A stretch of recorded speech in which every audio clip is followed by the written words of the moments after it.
Good afternoon for today's video. Papalapit pa lang ang summer season pero February pa lang ramdam na ramdam mo na ang tindi ng tag-init. Kaya naman, bakit hindi ka muna magpalamig? Yung palamig na kapag natikman mo malilimutan mo ang problema mo. Paano ba naman yelo pa lang nito talaga namang hindi ka mabibigo kagaya ng jowa mong walang kibo. Tapos sasamahan pa ng napakadaming sangkap. Yung tipong bawat sandok mo'y iyong malalasap ang sarap. Siksik liglig. Dito nga yan sa N Grande Special Halo-Halo Malabon General Trias Branch na located sa 12A Sampaloc Street, General Trias, Cavite. Malapit lang mismo sa Jollibee Gentry Bayan, Malabon. Dito nga madami kang pagpipili ang iba't ibang klase ng halo-halo. Syempre ang in-order kayo yung kanilang bestseller na ube halo-halo na una ilalagyan ng nata, saging, mais, mangga, gulaman na green at red, tsaka lalagyan ng tipak-tipak na ube ice na mala ice cream ang lasa. Talagang siksik liglig sa yelo at di pa nakontento nilagyan pa ng ice cream on top tapos lalagyan pa ng grated cheese. Very great, no? Ube flavor ng N Grande. Sarap yung may mga cheese pa sa ibabaw. Unahan muna natin to. Sarap. Yung ice cream pa lang itself masarap na Haluin natin. Ito yung halo-halong hindi mo na mahalo-halo sa sobrang dami nung halo-halo niya. At ayun, halong-halo na ang ating halo-halo ng N Grande halo-halo. Mas sumasarap siya pag pag nahalo-halo mo na yung halo-halo. Kasi halong-halo na yung mga flavor niya.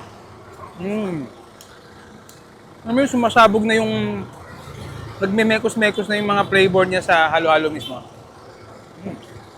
Sarap po. Masarap. Grabe. Daming sangkap. Tapos yung kanilang bagong flavor na lang, kahalo-halo na kung hindi ka mahilig sa matamis pwedeng-pwede sa'yo ito. We highly recommended this flavor. At dito tayo sa pinakabagong flavor ng N Grande, yung kanilang langka flavor. Ayan nakikita nyo ba? Hindi langka yan. Nandun sa ilalim ang langka niya. Ice cream lang pala to. Sarap. Grabe. Sumasabog yung pagkalangka niya. Sa ibabaw pa lang Medyo halu-haluin natin. Grabe. Bali yung yellow pa lang niya itself, langka na yung flavor. Langka rin yung mismong ice cream. At yan, nahalo-halo natin yung halo-halo.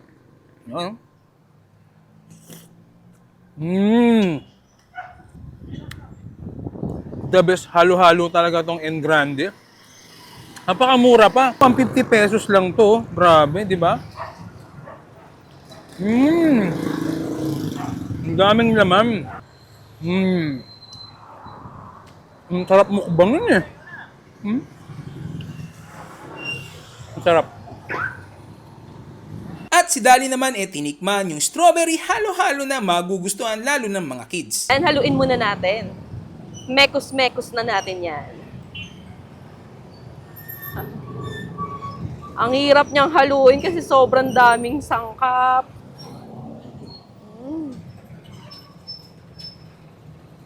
Grabe. Para nang kumain ka ng ice cream.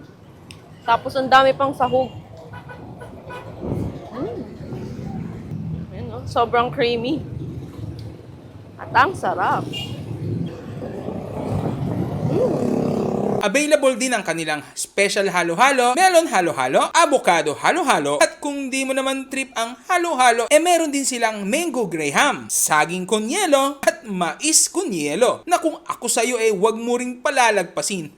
Open nga pala sila ng 10 a.m. to 8 p.m. araw-araw. Open for pick-up and deliveries at pwedeng-pwede din for bulk orders. At kung malayo ka naman dito sa Gentry, Malabon, meron din sila sa Tansa branch na located sa 19 Antero Soriano Street, Barangay Poblacion 4, Tansa, Cavite. At Rosario branch na located naman sa at 7 Block 2 Costa Verde Tejeros Convention, Rosario, Cavite. So paano? Hanggang dito na lang. Paalam.